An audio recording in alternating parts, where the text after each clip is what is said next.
May mga senador tayo na napaka-stupid ng mga statement na sometimes hindi ko maintindihan kung asan ba ang kanilang loyalty. Sa flag ba ng Pilipinas, sa bansang Pilipinas ba, o sa Amerika? Or sa ibang, or sa kanilang interest na personal. So dapat si Marcos Jr. kung hindi niya kayang ayusin ang bansa even in terms of foreign policy, mag-resign na siya before pa maging too late ang mga ang pangapangyayaring ito kasi kahit domestically corruption pa lang ang pag-usapan mo. My God, wala na siyang political legitimacy. Estados Unidos, marami na pong mga bansa ang nabahala. Do you think dapat mabahala na rin po ang ating bansa ukol po dito, Prof?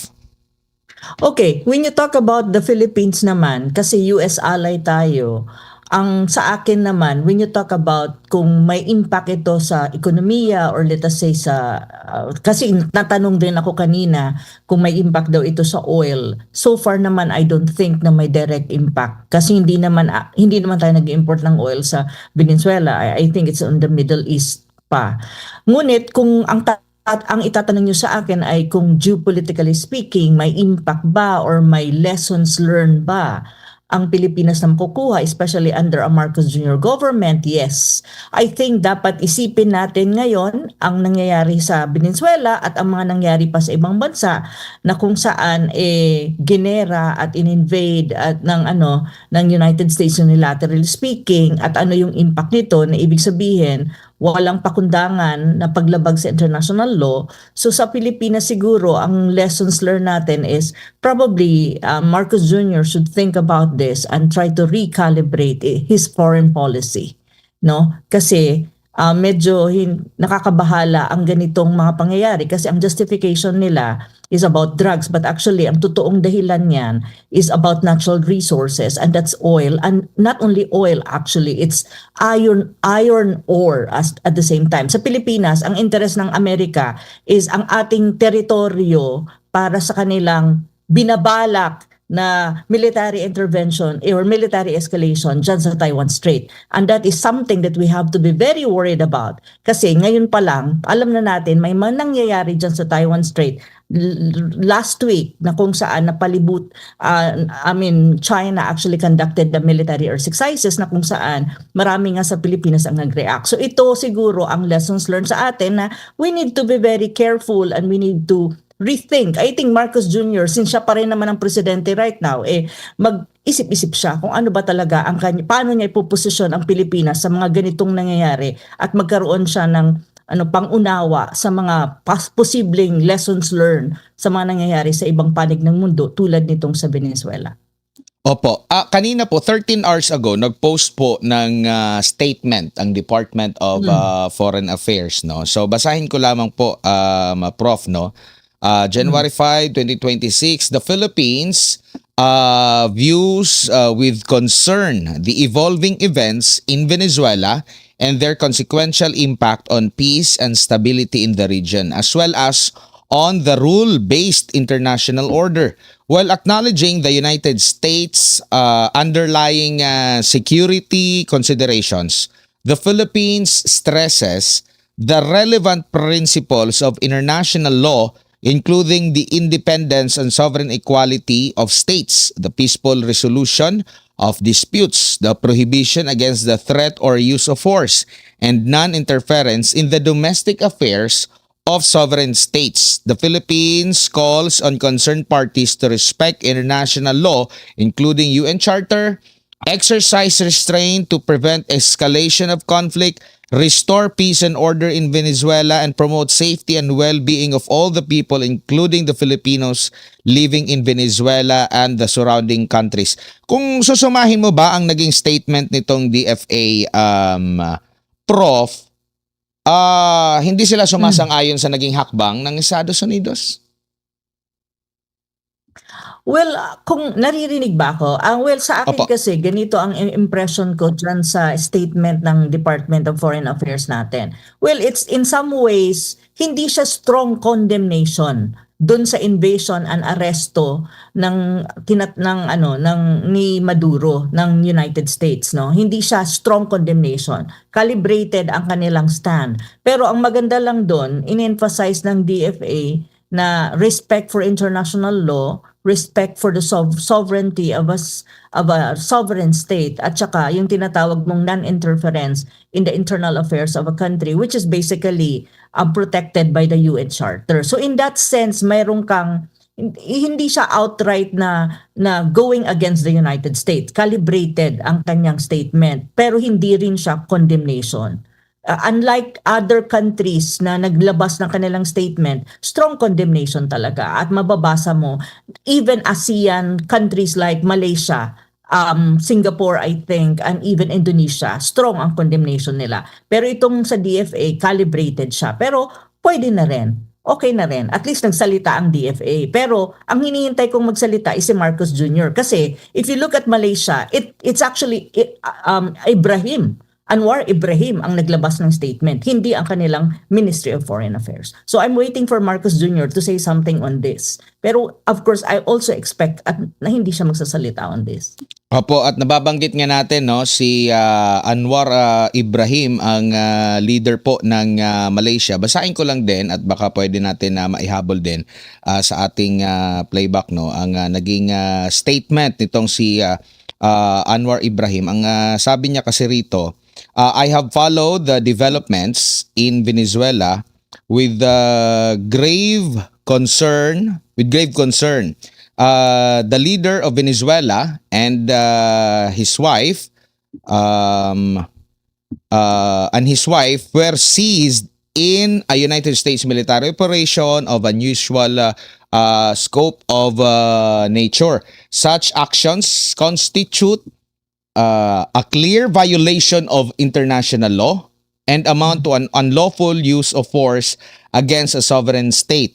Kung ikukumpara natin itong statement ni Anwar Ibrahim, medyo mas matapang ito kasi nag-point out talaga na yung military operation. Sa atin may ganitong mga kataga, yung international law, pero wala yung mas diin. Mas diin po itong sa ating kapitbahay sa Malaysia. President Maduro and his wife and his must be released without any undue delay. Whatever may be the reasons, the forcible removal of a sitting head of government through external actions sets a dangerous precedent. It erodes fundamental restraints and the use of power between states and weakens the legal framework that underpins international order. It is for the people of Venezuela to determine their own political future, as history has shown. Abrupt changes in leadership brought about through external force will bring more harm than good. What more in a country already grappling with prolonged economic hardships and deep social strain. Malaysia regards respect of international law and sovereignty as paramount to peaceful relations between states. Constructive engagement, dialogue, and de-escalation remain the most credible path towards an outcome that protects civilians and allows Venezuelans to pursue their legitimate aspirations without further harm. Kapansin-pansin dito, Prof, na may diin ang pagkondena at specific mismo na yung military operation ay paglabag sa international law. Tapos sa huling parte, nagbigay siya ng mga parang suggestion or talagang mungkahi or paano ba resolbahin itong mga ganito. Unlike sa ating statement po, ito galing mismo sa presidente ng Malaysia or sa pinuno ng Malaysia, compare sa atin na sa foreign ministry lang or sa Department of Foreign Affairs lang, Prof. Yun nga sinasabi ko, diluted kasi sa atin at talagang extremely calibrated siya. Kasi I understand naman kung bakit ganon ang DFA precisely because ang regime naman kasi ni Marcos Jr. really is a strong ally at the moment of the United States. And foreign policy wise, ang leaning to the United States. And actually, Marcos Jr. is still in office kahit na negative 3% ang kanyang trust or approval rating sa recent survey, negative ibig sabihin wala siyang political capital and political legitimacy already but still being backed up by the United States. That's why precisely nandyan siya sa kanyang pwesto. Pero pag hindi na yan back up at wala na siyang gamit sa United States, madali naman siyang i-discard ng United States. Pero at the moment, ganun. So kaya nga, ang ating DFA, ang kanyang statements calibrated, it's not a condemnation. It's just the usual kind of statement na parang pro forma statement lang yan. Kasi if you really want to condemn, you should have a similar statement kind of synonymous dun kay Mahathir. Anwar Ibrahim ng Malaysia, yung PM nila. At saka, if you really look at other countries as well, very strong ang condemnation kasi ang issue na ito it's not about drug. Ang pinaka fundamental na issue nito na magsiset ng president talaga sa buong mundo is precisely because of the unilateral move of the United States na hindi man even sanction yan ng kanilang US Congress, and even inside United States there are discussion at the moment na ito ay parang labag sa kanilang constitution. Pero may tinatawag kang executive unilateralism na ginawa si Trump, and this will set the precedent na para bang wala na, binasuran ni Trump ang tinatawag mong UN Charter, binasura ang international law at ang tinatawag mong sovereignty ng isang bansa. Kasi ganun talagang nangyari. So, other countries in the world, hindi lang statement of condemnation ang makikita mo.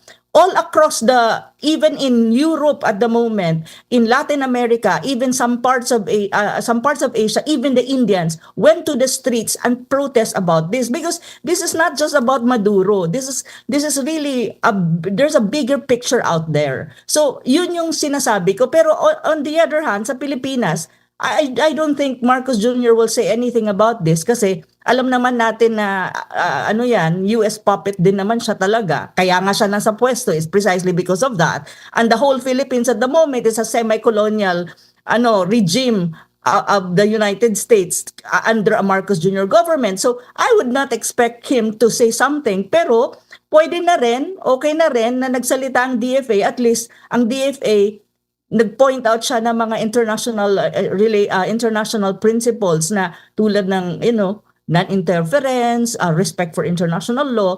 Pero these are just parang lang yan parang SOP, standard operating procedure. It's not really a condemnation of what happened in Venezuela, which is an invasion of Venezuelan sovereignty, and at the same time a violation as well dun sa tinatawag mong immunity ng presidente or head of state. Kasi absolute yan when you talk about international law. Na kung saan inaresto ni Trump, alam mo, ito yung tinatawag mong long hand intervention ng United States sa isang bansa. And this is not new. This happened in Syria, this happened in Iraq. And I really hope it will never happen to our country. Kahit na ngayon, semi-colonial lang tingin ko sa bansa natin.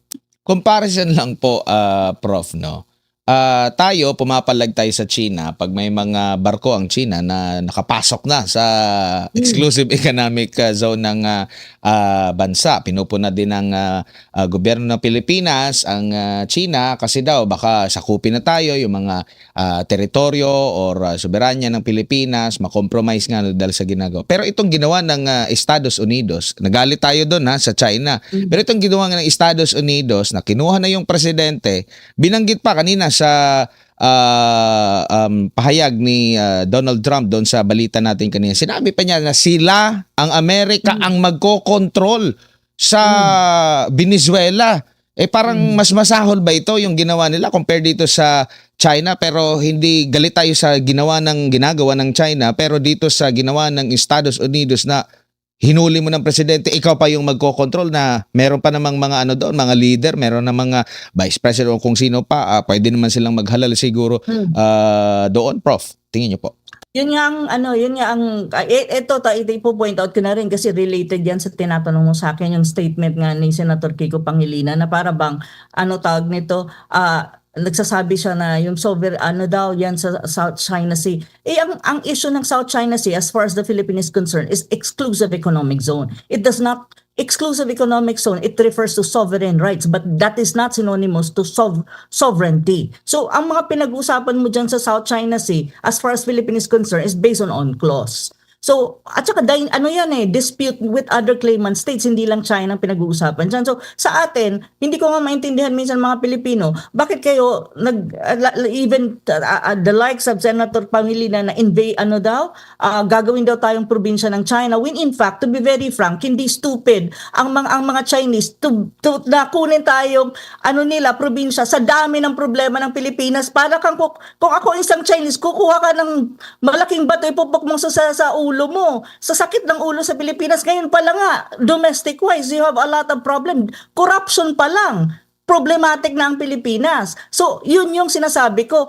Pero on the other hand, when you talk about Venezuelang issue, mas masahol yan. Imagine, hindi lang sila militarily speaking na inatake, dinampot ang kanilang presidente illegally speaking as far as international law is concerned. But on the other hand, iti-take over nila ang buong bansa ng Venezuela, papapuntahin nila ang kanilang business at saka mga corporation para i-extract yung oil at they will benefit from it. That is a classic, what you call colonialism and classic imperialism ng United States, which I would never agree with. And I really hope that our country will never be in that position now or in the future. Kaya nga sinasabi ko lagi, ang mga Pilipino, open your minds to the reality na ang dapat ang Pilipinas, marunong kang pumosisyon sa mga nangyayari sa mundong ito, na ang gulo ng mundo. So dapat ang presidente mo marunong mag-isip, alam niya kung paano niya ipoposisyon ang Pilipinas sa tamang lugar. Pero under a Marcos Jr. government, we are in a very difficult position. In the Asia-Pacific region, you have the issue of Taiwan. At tayo ay hawak sa leeg. Si Presidente Marcos Jr. is hawak sa leeg ng mga kano. Kaya pag nagkaroon ng contingency dyan sa Taiwan, madadamay tayo kapag hindi na recalibrate ang ating foreign policy. And we don't know how the Americans will control us because definitely they will have a hand on the Philippines pag nagkaroon ng Taiwan contingency. So ang sinasabi ko, bilang mga Pilipino, tignan nyo ang nangyayari sa mundo, tignan nyo ang nangyayari sa Venezuela. The United States will take over. And take note, it's not just Venezuela. The next is Cuba, the next is Colombia, the next is Greenland. Look at what is happening. Do you really think, alam mo, sa mga Pilipino, walang kaibigan at walang alay-alay sa United States as long as it is all about their strategic interest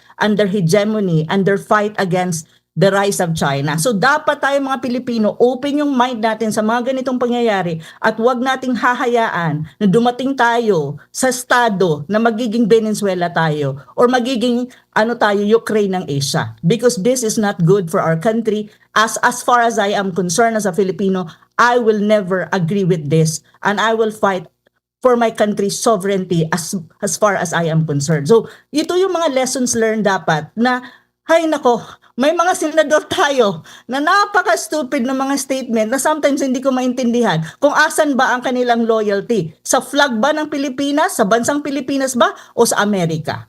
Or sa kanilang interes na personal. So dapat si Marcos Jr. kung hindi niya kayang ayusin ang bansa even in terms of foreign policy, mag-resign na siya before pa maging too late ang pangapangyayaring ito. Kasi kahit domestically, corruption pa lang ang pag-usapan mo. My God, wala na siyang political legitimacy. When you talk about foreign policy, mas lalo na. ASEAN share tayo, pero nagkakalat ang Pilipinas, especially when you talk about massive corruption in government. So, this is really happening. At ang Venezuelan case na nangyari ngayon is just a case in point na dapat tayo mga Pilipino, isipin natin at magkaroon tayo ng lessons learned sa mga nangyayari sa iba't ibang panig ng mundo para maiwasan natin ang trahedya na mangyari sa atin at sa ating bansa.